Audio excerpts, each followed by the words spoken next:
Bienvenidos a Entre Líneas, una producción del Centro Latinoamericano para la Competitividad y el Desarrollo Sostenible, impulsada por la plataforma Divergente. Si no podemos medirlo, no podemos cambiarlo. Si no podemos medirlo, no podemos visibilizarlo. El punto es que el mercado tiende a acomodarse de alguna otra forma. Hay 3.500 colones que alguien se está ganando adicionales. Para hacer una analogía futbolística, entró de cambio, ¿verdad? En los primeros minutos del partido y muy frío, sin haber calentado. Bienvenidos a Entre Líneas, les saluda Víctor Umaña, director del Centro Latinoamericano para la Competitividad y Desarrollo Sostenible. Nos acompaña el día de hoy Ronald Arce, Andy Pearson, Jaime García. También está el productor de Divergente, Felipe Fischel, quien hoy va a estar detrás de bambalinas asistiéndonos con el podcast. Bueno, el episodio de hoy lo vamos a dedicar a hablar de un par de temas que son temas de actualidad, pero, más bien recurrentes dentro de la experiencia de vida de un consumidor en Costa Rica y probablemente en otras partes del mundo sin temor a equivocarme. Vamos a hablar de la relación que hay entre política de competencia, política comercial, transparencia y corrupción. ¿De qué estamos hablando, Ronald? Bueno, el punto de partida para lo que queremos hablar hoy es cuando se establecen en política comercial restricciones que impiden la circulación de bienes o servicios, hay alguien que está ganando y alguien que está perdiendo. Generalmente el que gana es el que produce, porque si produce para el mercado local y no puede enfrentar competencia de afuera, puede vender más caro a lo interno. El que pierde siempre es el consumidor. En ese sentido, ese es el punto de partida, digamos, y de ahí salen un montón de ganancias que... Ok, lo que estás hablando es que al haber una barrera al comercio internacional, en este caso, está generando una renta que va dirigida al productor. ¿Okay? Una renta adicional que se deriva de esa brecha que se crea entre el precio doméstico y el precio internacional. Y yo no diría solo al productor, también al que vende, porque él tiene un incentivo también y ahí puede sacar plata. Entonces hay dos beneficiarios, ¿verdad? O toda la cadena de producción y comercialización puede beneficiarse de esas rentas. Sí. Bueno, yo tenía un profesor que decía que el arancel era un impuesto y un subsidio al mismo tiempo, porque claro, el arancel se cobra, en este caso la barrera al comercio se cobra en aduana, ese impuesto va directamente a la caja chica del Estado, y por otro lado esa renta, esa brecha que crea entre un precio internacional y el precio doméstico se dirige al productor en la forma, digamos, de un subsidio.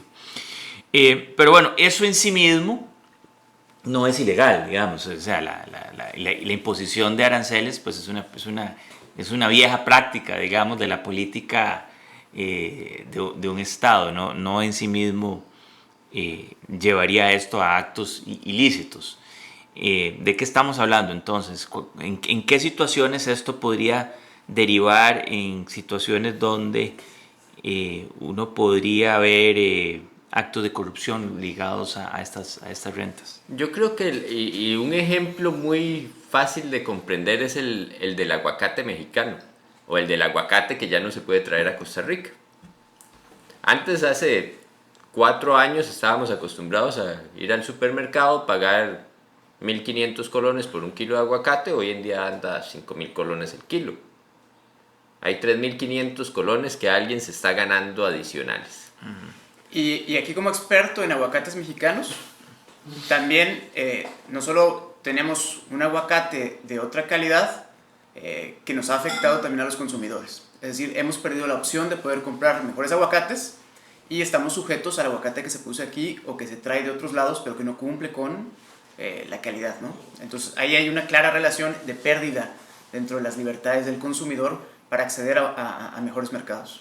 Pero si tomamos en cuenta además que la semana pasada o antepasada un decomiso de varios cientos de cajas de aguacates que iban de México para Panamá y de repente aparecieron en desamparados.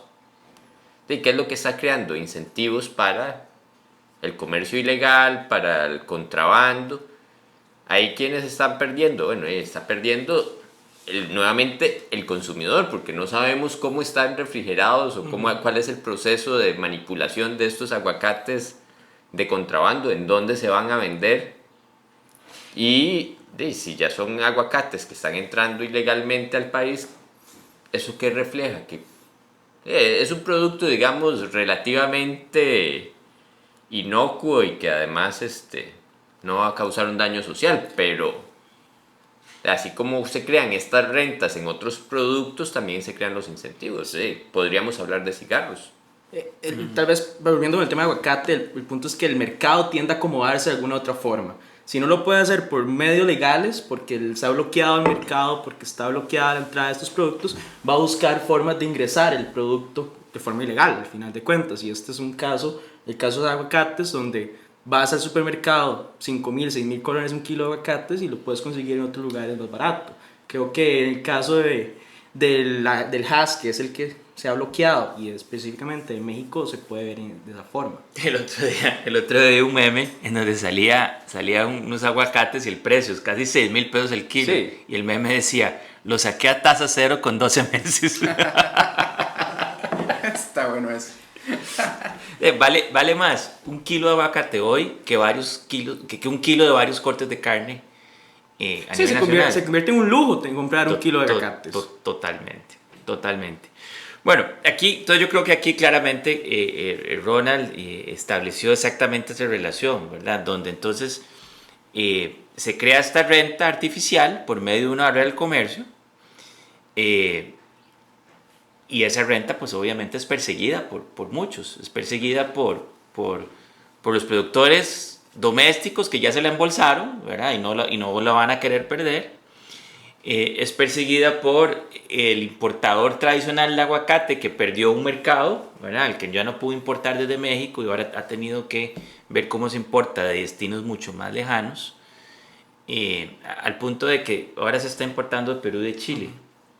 Y hay un problema de que, digamos, no han podido sintonizar adecuadamente, por decirlo así, los tiempos de transporte y de empaque y de cosecha para que el aguacate llegue en su punto a este país. Entonces, yo no sé si la experiencia de ustedes, hay que preguntarle a las señoras de ustedes que son las que cocinan, pero ustedes no cocinan, yo sí cocino en mi casa. Sí, yo. Pero yo como aguacate y el aguacate no se cocina. El punto es que todos perdemos con la calidad del aguacate. Exacto. Bueno, es notoriamente deficiente, digamos, el aguacate que estamos ahora consumiendo, tanto el doméstico como el... Entonces ahí hay una pérdida del consumidor importante. Y el incentivo para el contrabando, que es un acto ilícito, ¿verdad? Y lo peor de todo es que esta es una medida que no es arancelaria. O sea, esto no fue porque le pusimos un arancel al aguacate. Es porque se le impuso una barrera fitosanitaria además que es altamente cuestionada, ¿verdad? Y no vamos a entrar aquí en los detalles técnicos de esa barrera, pero es altamente cuestionada al punto de que México ya ha empezado los procedimientos para iniciar un proceso de solución de disputas en el marco de la OMC al respecto. Así que, bueno, efectivamente, entonces, la creación de esta brecha lo que crea es pues los incentivos para delinquir, que es finalmente el acto del contrabando. Y que eso aplica para muchos mercados, ¿no? Es decir, uno debe entender los precios como un sistema de información que va guiando las acciones de productores y de consumidores. En ese sentido, como se ha estructurado estas barreras para el aguacate, bueno, también tenemos otras barreras legales que afectan a otros productos, como por ejemplo la marihuana. Los que estamos a favor de que se legalice el mercado de la marihuana es porque estamos viendo un acto en donde realmente el peligro es justamente esas actividades ilícitas que aumentan el costo, por ejemplo, de venderla, de producirla, y fomentan otro tipo de actividades criminales, tráfico de personas, tráfico de armas, que son realmente lo que le da el valor al tráfico de la marihuana. Vemos ahora que, por ejemplo, en California, solo en este año, 2018, se estiman casi $3,000 millones por el mercado de la marihuana. Mercado legal. Mercado legal, claro. Legal, claro. Entonces, bueno, ellos pasaron de ser un mercado prohibido a legalizarlo y están obteniendo recursos de gobierno a través de impuestos que van a transformarse después en obra pública, en financiamiento, etc. Y el consumidor además también mejora en términos de la calidad, el acceso al producto. Entonces, bueno, claramente si tú pones este tipo de barreras, fomentas mercados oscuros, mercados negros y en casos extremos aumentas la violencia y afectas la salud social de los consumidores y productores. Y ese es un tema muy interesante, digamos, el de los productos prohibidos. Si hacemos un paralelismo entre las famosas películas de gángster y Al Capone y cosas que vimos en los años de la prohibición del licor en Estados Unidos, es lo mismo más o menos que se puede apreciar en el mundo, digamos, del crimen organizado, de las drogas más fuertes, llámese cocaína, ¿verdad? Es una violencia por lucha de territorios, por quién es el que transporta, cómo se produce. Y ahí lo que tal vez, y esto es tema de discusión para otro podcast, ¿verdad? Es cómo el mercado, por más que lo queramos regular, siempre se encuentran los mecanismos legales o ilegales de producir, ¿verdad? Pero a veces esos mecanismos ilegales lo único que generan son, en este caso de las drogas, violencia, en otro caso puede ser contrabando, puede ser corrupción, las restricciones al mercado del cemento o las condiciones del mercado cerrado y pequeño del cemento en Costa Rica generaron varias rentas que después se quisieron distribuir con el ingreso de un nuevo participante que es el importador de cemento chino.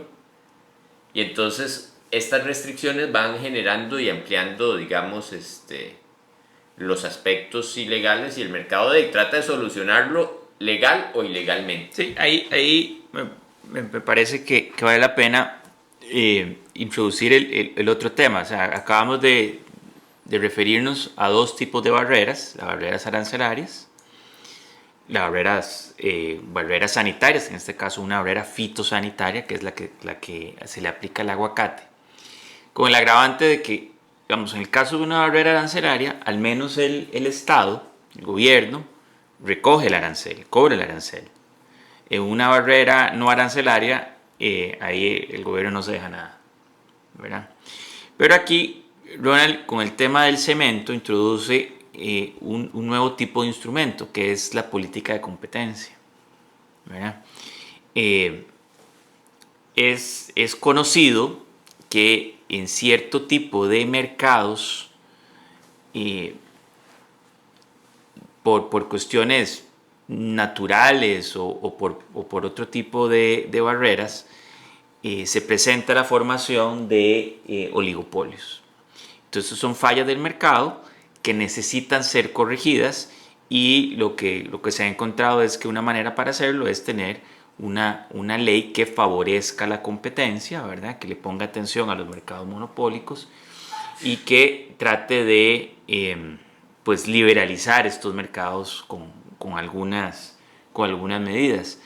Me parece que el caso particular del cemento reúne estos dos instrumentos. Por un lado, había una protección arancelaria importante, había otra protección de carácter técnico, ¿verdad? Y por otro lado, teníamos un mercado en manos de muy pocas empresas. Entonces, todo eso unido lo que hizo fue generar, ¿verdad?, rentas significativas para los participantes actuales del mercado, que es lo que probablemente condujo a generar estos incentivos para que un tercero quisiera entrar, que las empresas existentes no quieran dejar a nadie entrar, ¿verdad?, para no repartir el pastel, y en el medio, pues, ¿quiénes estamos ahí? Todos los consumidores, ¿verdad? Y este tema, además, en el caso del cemento tiene una complejidad, y es la producción de cemento en China. Durante buena parte de la década anterior, China creció a punta de construcción. Ahora ya la construcción se detuvo, las grandes fábricas de cemento en China quedaron con una infraestructura productiva grande, los hornos de cemento son carísimos y hay que tenerlos encendidos sí o sí. Entonces tenían también el incentivo para vender un cemento a bajo precio, ¿verdad? Generalmente el cemento, y cuando uno estudiaba economía y los libros decían el cemento es uno de esos productos que es no transable. no transable porque es tan pesado que mover cemento No transable a nivel internacional. Exacto, Sí, sí. es complicado, ¿verdad? Entonces, pero se crearon las condiciones también externas para que existan los incentivos de traer cemento. Y eso al final, bueno, hay que ajustar el mercado, pero no a cómo se ajusta el mercado. Hay que comenzar a revisar entonces esas restricciones. Hay que comenzar a revisar, bueno, si el precio del cemento que viene de afuera cubre los costos de producción, de transporte, o es un cemento dumping, que Sí, es bueno. donde se vende a precios menores, ¿verdad? Correcto. Ahí, bueno, Ronald acaba de introducir otro término que es el dumping, que se refiere a una medida que está regulada, digamos, en el marco de la Organización Mundial del Comercio, ¿verdad? Son situaciones donde un país o una empresa de un país exporta a otro productos que digamos que en términos generales uno puede decir que estén por debajo del costo de producción, y eso conlleva a un perjuicio para la industria local importadora, digamos, ¿verdad? Entonces ahí hay otro tema adicional, ¿verdad? Entonces ya pasamos de aranceles, medidas no arancelarias, medidas para promover la competencia a nivel local, y ahora medidas para lo que llaman medidas de protección o de defensa comercial, ¿verdad? Que se engloban o que se mezclan en este tipo de mercados, digamos, protegidos. Sí, y digamos, en esta lógica, todos estos temas de protección, de fomento de mercados, de generación de rentas, terminan teniendo una implicación política y termina casi poniendo una encrucijada a un gobierno y a una serie de personas, de personalidades políticas, para el caso de Costa Rica, con el caso de Cementazo, que terminan por desestabilizar un gobierno y desestabilizar un país. Entonces, no solamente tiene una implicación comercial y una implicación sobre la renta, sí, sino tiene una implicación política y también de generación de lobby y de generación de protección de intereses de los mismos productores de estos bienes, que terminan por desestabilizar gobiernos. Entonces, sí. es más amplio la visión que se debe tener sobre Estoy esto. de acuerdo, y si uno hila, digamos, un poco más fino y se devuelve unos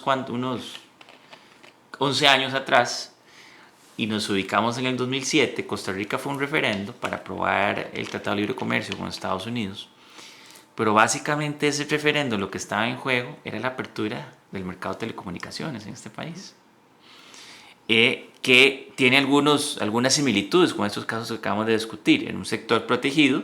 En este caso, el actor, el que se estaba protegiendo, es el gobierno, que era el dueño que tiene el monopolio de las telecomunicaciones, y eso estaba generando pues conflictos entre aquellos quienes querían proteger, o el status quo, proteger las telecomunicaciones en manos del Estado, porque obviamente se beneficiaban de ese monopolio. Y ahí estamos refiriéndonos a los empleados públicos vinculados con las telecomunicaciones.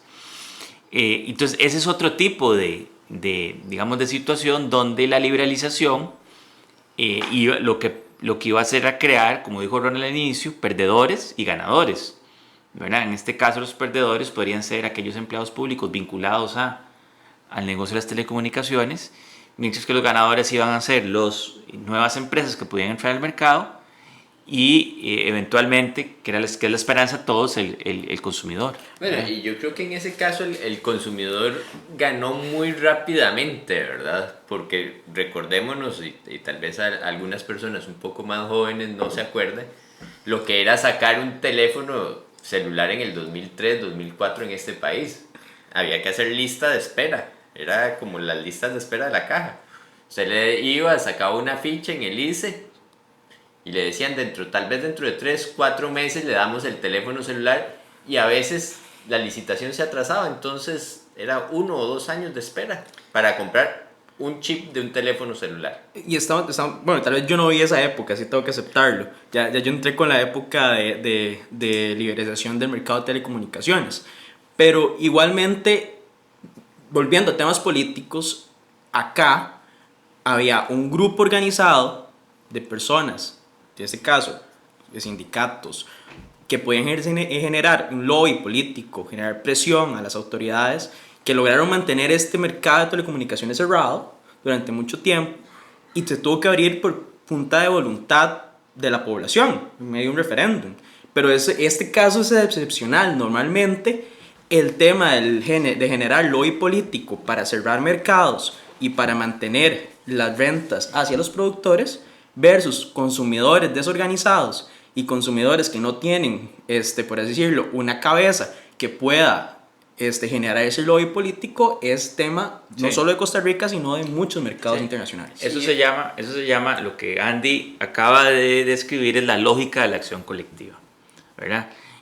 Los grupos pequeños se organizan más fácilmente y obviamente las rentas se dividen entre menos personas, entonces hay un incentivo importante por organizarse versus los consumidores, que son un universo grande de personas cuyo incentivo para la organización es mucho menor, y eso es el caso típico de la economía política, de la liberalización comercial.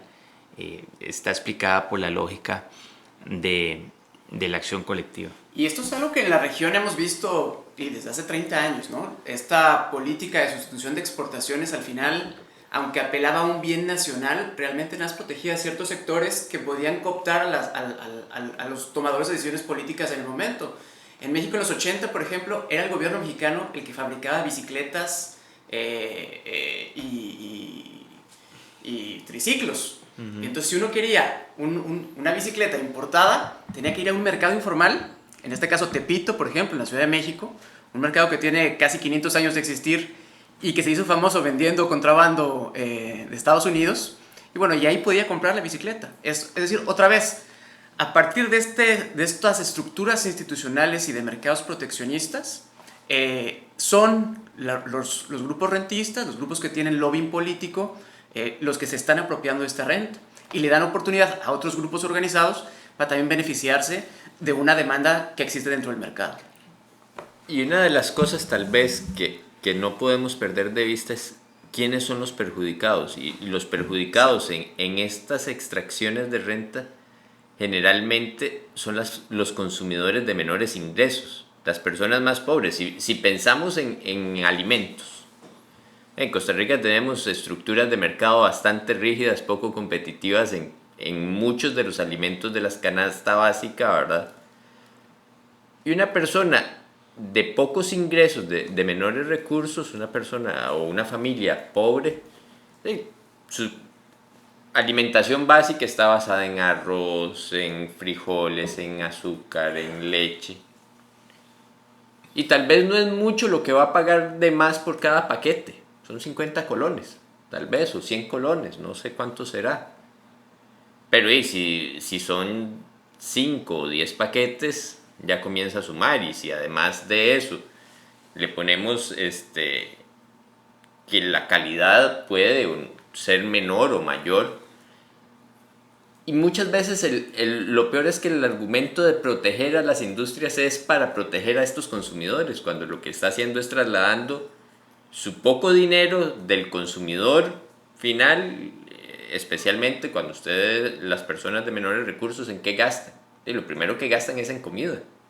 Le está sacando ese dinero que paga en comida para trasladárselo a un productor que generalmente no es tan pequeño como los mapas nos dicen o como los políticos nos dicen. Y aquí hay un término o diferentes términos que se utilizan para defender este tipo de prácticas, y creo que Víctor en diferentes foros ha mencionado estas diferencias, y es la lógica de seguridad o soberanía alimentaria para proteger cierto tipo de mercados que terminan por casi atentar versus esa seguridad a la hora de ponerle aranceles. Sí, de hecho, bueno, a ver, para empezar, aquí el término soberanía alimentaria no existe, eso es un invento ideológico, ¿verdad? Que ni siquiera vamos a explicar. Seguridad alimentaria es la condición en la que todas las personas tienen alimentos suficientes e inocuos para llevar una vida plena. Y entonces, obviamente, eso primero tiene 3 dimensiones. Una es la dimensión de accesibilidad, ¿verdad? O sea, el producto está accesible, ¿cuánto cuesta? ¿Verdad? ¿Dónde está? Lo otro es la disponibilidad, que el producto esté ahí físicamente. La disponibilidad tiene que ver con la producción doméstica, si es un producto que se puede consumir, que puede producir aquí, y por supuesto el otro es el comercio internacional.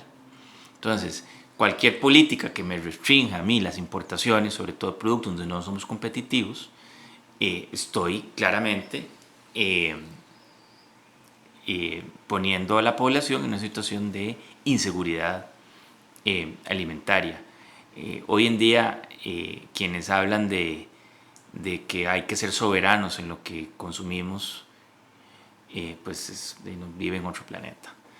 Pero bueno, para ir resumiendo temas,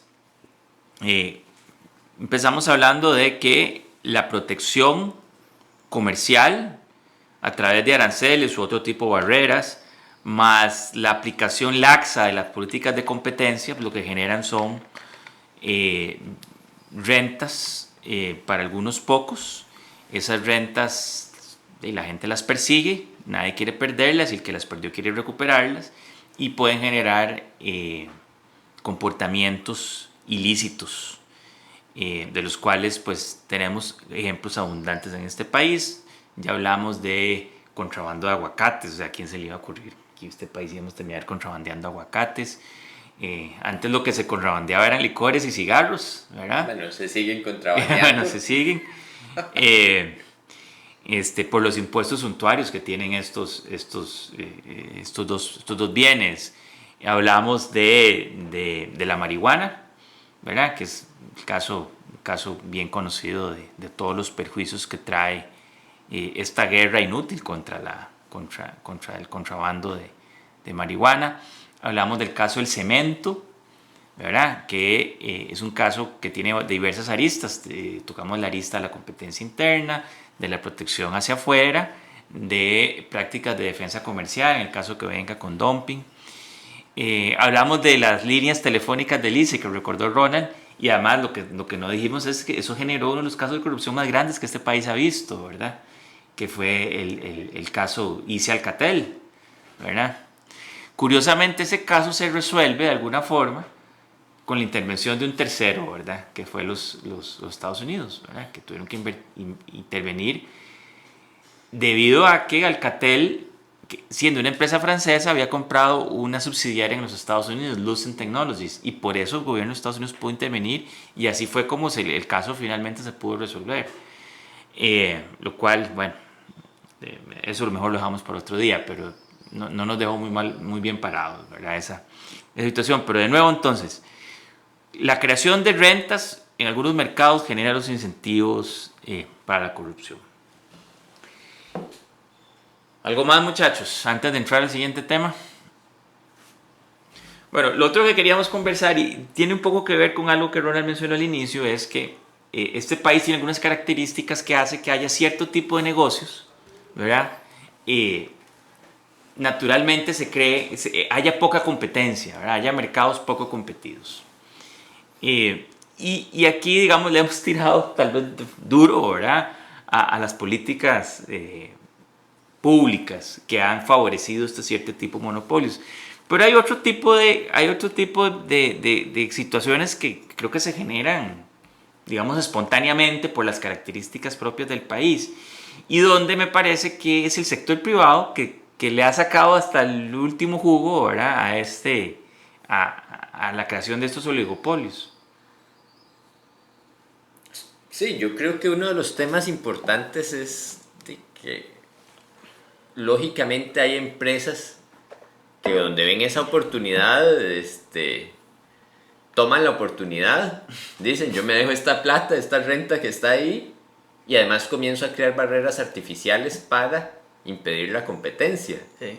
Entonces la distribución, por ejemplo, de algunos productos yo la comienzo a presionar para que usted no venda productos de mi competidor, o le doy ciertos estantes o ciertos equipos a la pulpería o para que venda y opere, y entonces, pero eso sí, ahí no me pone nada de mi competidor, ¿verdad?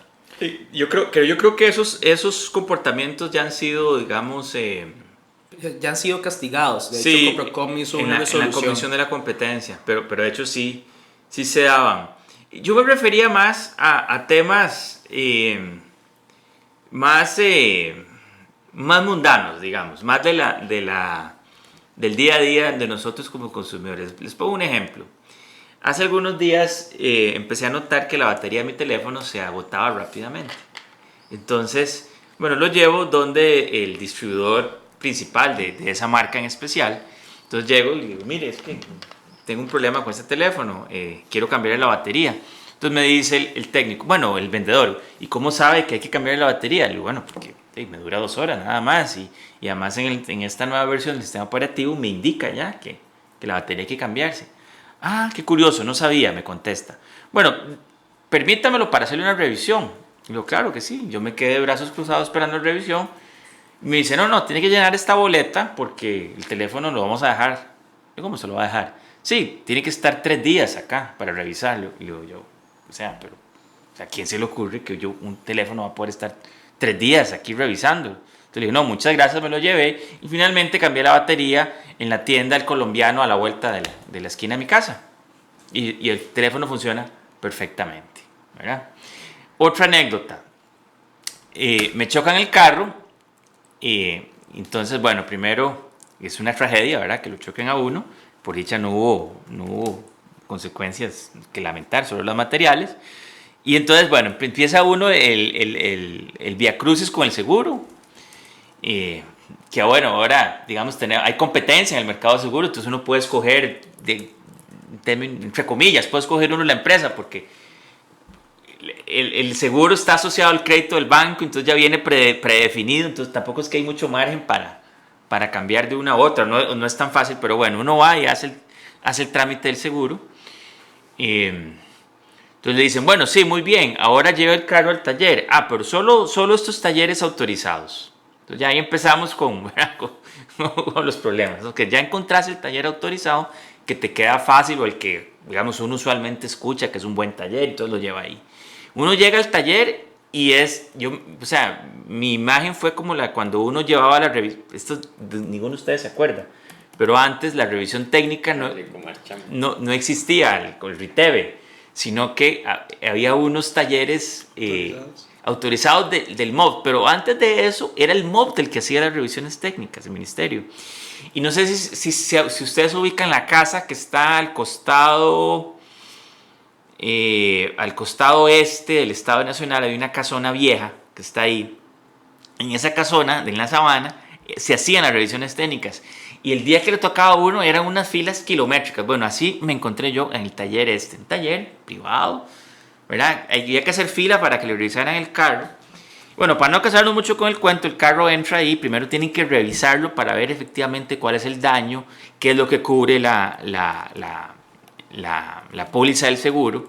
Entonces me dicen, vea, el carro tiene que dejarlo aquí, como tenemos que desarmarlo, no se lo puede llevar. Y una vez que el carro esté, ya sepamos que nosotros le avisamos, pedimos la cotización de los repuestos y listo, bueno. Entonces yo me fui, yo tenía un viaje en esos días, entonces le perdí la pista al carro, ¿verdad? Cuando llego del viaje, una semana después, llamo, ¿verdad?, al taller y me dicen, mire, ay, qué pena, es que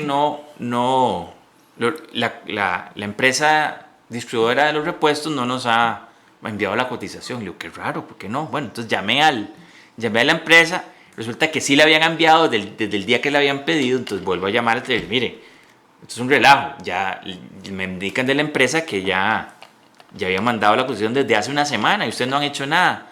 Ay, qué pena, mire que esto, solo excusas. Entonces le digo, no, mire, no, alísteme ese carro, voy a pasar por él ya. Entonces me dicen, no, qué pena, no puede porque el carro está desarmado. Le digo, ¿cómo? Han tenido un carro desarmado toda una semana y no han hecho nada. Entonces yo escucho por teléfono que están hablando por radio con los del taller, y entonces el del taller le dice, pero no era que el señor de ese carro andaba de viaje, ¿cómo es que lo quiere ya? Entonces, bueno, esa es otra anécdota para decir, o sea, en cierto tipo de servicios como las reparaciones de carros, los servicios que tienen que ver con telecomunicaciones hoy en día, los servicios de seguro, o sea, cuesta muchísimo que el consumidor pueda defenderse apropiadamente. Bueno, creo que ahí una de las fallas de mercado es la falta de información, por un lado. Es decir, las experiencias que cuentas mucho tienen que ver con el poder de mercado que tienen estos oferentes y que como no está organizado, como no es fácil acceder a un conocimiento de los competidores por parte del consumidor, es decir, yo no puedo entrar, por ejemplo, a Google y rápidamente saber cuáles son los competidores en esa zona que me quedan cerca, no está sistematizado, o no son tan transparentes los precios. Por ejemplo, a mí me molesta mucho, y eso es algo que descubrí aquí en Costa Rica, que si yo quiero investigar el precio, por ejemplo, de un iPhone en alguna de las tiendas que lo venden acá, yo no puedo hacerlo por internet. O si quiero ver el precio de una motocicleta, yo no puedo hacerlo por internet. Me piden que les mande mis datos y ellos me mandan una cotización. Cuando en otro país, en Estados Unidos, en México, en Europa, tú puedes acceder a cualquier tienda en línea o a cualquier catálogo en línea y puedes ver el precio de cada producto en tiempo real. Entonces, cuando tú estás poniendo ya estas limitantes a la información a la que puedes tener disponible el consumidor, bueno, ya de entrada ya estás ejerciendo tu poder de mercado, ya sea para discriminar o justamente para dar un mal servicio. Otro aspecto también puede ser el mismo limitar el acceso a diferentes zonas geográficas de parte de algunos servicios. Por ejemplo, el caso de las cableras. Las cableras al final, pues tratando de justificarse a través de la instalación del cable o de los diferentes aspectos para llegar a las casas, bueno, acaparan condominios, acaparan, por así decirlo, grupos de casas en el cual no permiten la entrada de otros competidores a ese sector. Por ejemplo, ahora estoy de hecho pasándome de lugar y me doy cuenta de que solamente hay uno de los proveedores de servicios de cable que brinda en ese lugar, porque después de averiguar y de identificar lo que está sucediendo, bueno, la casa está muy al fondo por decirlo, de cableado público y es costoso para los demás, supuestamente, llegar hasta esos lugares. Entonces hay una limitante igual de acceso por simplemente los costos asociados a brindar el servicio. Sí, hay condominios que simplemente solo tienen un oferente y si usted va a vivir ahí, Salado, tiene que utilizar ese servicio. Y digamos, en mi caso, mi experiencia fue cuando me pasé del lugar, solo había un oferente, después llegaron más oferentes. Uh-huh. Pero si yo quiero quitar el que había contratado inicialmente, cuando llegaron a instalármelo a la casa, me pusieron el router, el cable modem, como diablo se llame. Pero si yo lo quiero quitar, tengo que ir a la oficina, que dicho sea de paso, está solo en unos cuantos lugares del país, no hay en todos los lugares, y devolver el cable El aparato, modem. Porque si no te lo cobran, güey. No solo no me lo cobran, no me desconectan el servicio, me siguen facturando. Sí. No, entonces es una restricción como consumidor yo salirme para buscar otro proveedor. Y claro, de eso en otros países usted manda el aparato por correo, lo monta en una caja y le dice ya no lo quiero, ahí le va a llegar, este es mi dato. Pero yo tengo que ir físicamente, perder toda mi mañana y entonces ya uno como consumidor le da pereza y a no ser de que realmente esté enojado, no lo va a hacer, ¿verdad? Bueno, muy bien. Ya nos quejamos bastante hoy. Entonces, bueno, a ver, ¿qué sigue? Me parece que es importantísimo, uno, el fortalecimiento de la COPROCOM, de la Comisión de Promoción de la Competencia. Ahí en estos días se ha revisado un proyecto de ley que está en la Asamblea Legislativa. Lastimosamente, el timing ha sido pésimo porque se vinculó con la campaña política.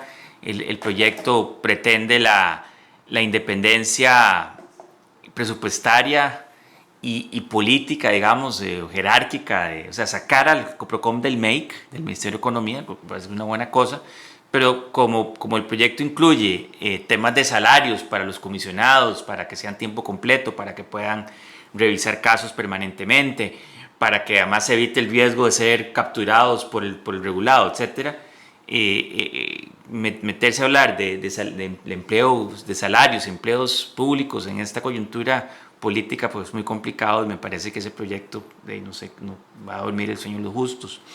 Lo otro es exactamente el otro brazo, que es la defensa del consumidor. Yo creo que aquí sí ha hecho un mucho mejor trabajo en Costa Rica, pero sin embargo me parece que queda mucho por mejorar, y pasa también por, creo que una autonomía. Hay que sacar estas dependencias, oficinas especializadas, hay que sacarlas del Ministerio de Economía urgentemente. Y además ahí hay que ver el arreglo institucional, porque en el caso de las telecomunicaciones, la Oficina de Defensa del Consumidor no tiene, o sea, no es la encargada de defendernos de los proveedores de servicios de telecomunicaciones. Es la SUTEL. Es la SUTEL. Entonces la SUTEL regula por una parte a los oferentes, y por otro lado la defensa del consumidor, que creo que se ha quedado un poco más corto en ese tema. Entonces es mejor dárselo a una organización, creo yo, especializada en defensa del consumidor en todos sus ámbitos. Pero y probablemente a nivel bancario, yo no sé quién nos defiende, ¿verdad? O en otros temas. Ese es otro tema que se las trae. podcast. El mercado financiero, donde Costa Rica casualmente en el índice global de competitividad aparece en puestos, digamos, intermedios, donde debería estar mucho mejor. Y con el indicador clave ahí es el spread de la tasa de interés, ¿verdad? Que es enorme. Eso lo podemos hablar posteriormente. Bueno, muchachos, nos vamos. No se olviden, a nuestros oyentes, pueden seguir este podcast en la plataforma Divergente, donde también tenemos gran cantidad de oferta, de conocimiento. Venga, Felipe, cuéntenos cómo conectarnos con Divergente. Buenas. Bueno, pueden ingresar a la página divergente.com, eso se escribe divergente.com, o lo más sencillo es que busquen los podcasts en su teléfono móvil. Si tienen un iPhone, pueden usar la aplicación de podcast de Apple, y si tienen un Android, pueden usar SoundCloud o cualquiera de las otras aplicaciones. Ahí nos buscan como Divergente, o pueden buscar el podcast específico, en este caso Entre Líneas. Bueno, gracias, Felipe, nuestro productor. Muchas gracias. Se despide Víctor Umaña. Ronald Arce. Andy Pearson. Jaime García. Chao.